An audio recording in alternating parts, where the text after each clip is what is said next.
1 kilowatt का solar system एक सामान्य घर के लिए बहुत ही परफेक्ट रहता है। चाहे आपके घर में आपको नॉर्मल लाइट पंखा वगैरह ही चलाना हो तो भी आपको कम से कम 1 किलोवाट का सोलर सेटअप लगाना चाहिए। यहाँ पे 1 किलोवाट का सोलर सेटअप आप ऑन ग्रिड में या हाइब्रिड में तो नहीं लगा सकते हैं, सिर्फ आप ऑफ ग्रिड के अंदर लगा सकते हैं। और यहाँ पे अच्छी बात यह है कि अभी मार्केट के अंदर ऐसे इन्वर्टर आ चुके हैं जो कि एक बैटरी पे ही आपका 1 किलोवाट का सोलर सेटअप तैयार कर सकते हैं, जिसमें आपका लोड भी 1 किलोवाट का चलता है और पैनल भी 1 किलोवाट के लगते हैं।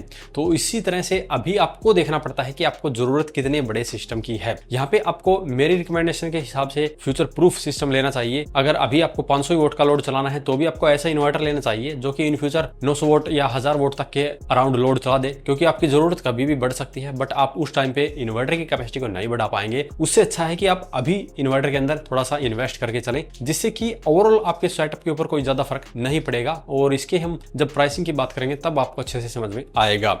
तो सबसे पहले बात करते हैं जिसको सिर्फ सोलर पैनल लगाने से मतलब है, यानी कि 1 किलोवाट के सोलर पैनल लगाने हैं और लोड आपका चाहे 400 वोट चले 500 वोट चले आपको उसमें दिक्कत नहीं है, बट आपका पैनल 1 किलोवाट का लग जाए तो इसके लिए आप यूज कर सकते हैं 1 kVA के और MPPT टेक्नोलॉजी के सोलर इन्वर्टर। वो चाहे आप यूटी लगामा प्लस 1 kVA के अंदर करें, ल्यूमिनस NXG Pro 1 kVA के इन्वर्टर में करें, एप्रोट्रॉन 1500 का यूज करें, जो ब्रांड आपको पसंद हो, जिसकी सर्विस आपको मिल सके उस कंपनी का इन्वर्टर आप ले सकते हैं ऐसे। और सिंपली आपको सिर्फ ये देखना है कि वो एक बैटरी के ऊपर कम से कम 60 वोल्ट की VOC को सपोर्ट करता हो, 60 नहीं तो कम से कम 55 वोल्ट की VOC को तो सपोर्ट करे और MPPT टेक्नोलॉजी का होना चाहिए। हालांकि जो MPPT टेक्नोलॉजी है सिर्फ उसी के अंदर इन्वर्टर 55 से 60 वोल्ट की VOC को सपोर्ट करते हैं, बट फिर भी आप अपनी क्लैरिफिकेशन के लिए एक बार जरूर दुकानदार से पूछ लें कि जो इन्वर्टर वो दे रहा है वो 55 वोल्ट की VOC को सपोर्ट करता है या नहीं, तभी आप लेटेस्ट टेक्नोलॉजी के सोलर पैनल्स पे लगा पाएंगे।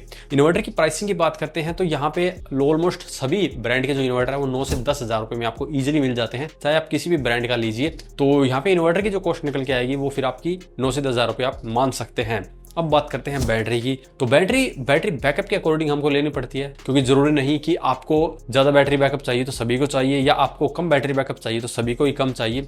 तो बैटरी आपको अपनी जरूरत के अनुसार लेनी है। मोस्टली 150 AH की बैटरी नॉर्मल घर के लिए सफिशिएंट होती है, लेकिन अगर आपके यहाँ पे पावर कट की दिक्कत रहती है तो आप 200 AH या 250 AH तक की भी बैटरी का यूज कर सकते हैं। तो यहाँ पे हम मोटा मोटी जो बैटरी कॉस्ट है वो 150 AH की बैटरी के अकॉर्डिंग मान लेते हैं 13,000 रुपए में आपकी बैटरी आ जाएगी।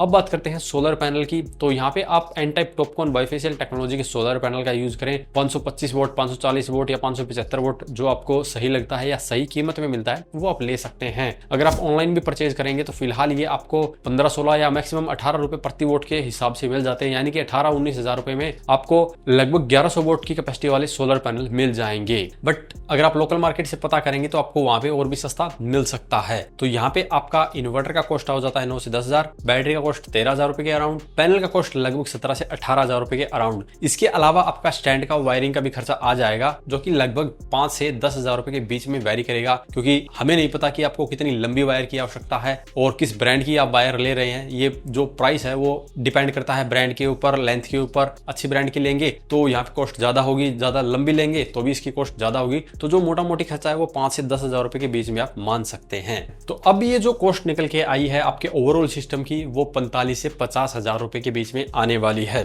तो यहाँ पे जो आपका सिस्टम है ये सिर्फ 1 किलोवाट के सोलर पैनल को सपोर्ट करेगा, जिससे आपको 4 से 5 यूनिट बिजली मिल जाएगी। अब अगर आपको 1 किलोवाट तक का लोड भी चलाना है तो यहाँ पे आपको सिर्फ अपने इन्वर्टर को चेंज करना है। फिर आप ले सकते हैं यहाँ पे एप्रोट्रॉन 1800 इन्वर्टर, जो कि लगभग 12 से 13 हजार रुपए के अराउंड मिल जाता है। और यहाँ पे अब आपके इन्वर्टर की कॉस्ट लगभग 2 से 3 हजार रुपए बढ़ी है। तो फिर से आप जो कॉस्ट देखेंगे वो अभी भी आपकी लगभग 50 हजार रुपए के अराउंड ही रहती है। तो इसलिए मैंने स्टार्टिंग में बोला था कि आपके ओवरऑल बजट के ऊपर कोई ज्यादा डिफरेंस आपको पता नहीं चलेगा। 50 हजार रुपए के अंदर ही आपको ऐसा सिस्टम मिल जाता है जिसपे 1 किलोवाट का लोड भी चलता है, 1 किलोवाट के पैनल भी लगते हैं, इवन आप 1500 वोट तक के पैनल लगा सकते हैं। यानी कि अभी आपका जो सिस्टम है वो फ्यूचर प्रूफ हो जाएगा। इन फ्यूचर अगर आप एक पैनल और बढ़ाना चाहेंगे तो एक पैनल और भी उसके ऊपर लगा पाएंगे। तो ये सेटअप है उनके लिए जिसको लेड एसिड बैटरी की तरफ जाना है। अगर आपको लिथियम बैटरी की तरफ जाना है देन आप जा सकते हैं इनबिल्ट लिथियम बैटरी वाले इन्वर्टर के साथ में, जो कि ये अभी आपको बहुत कम ही ब्रांड में देखने को मिलते हैं। जैसे कि यूटिल कंपनी के पास में इनबिल्ट बैटरी वाला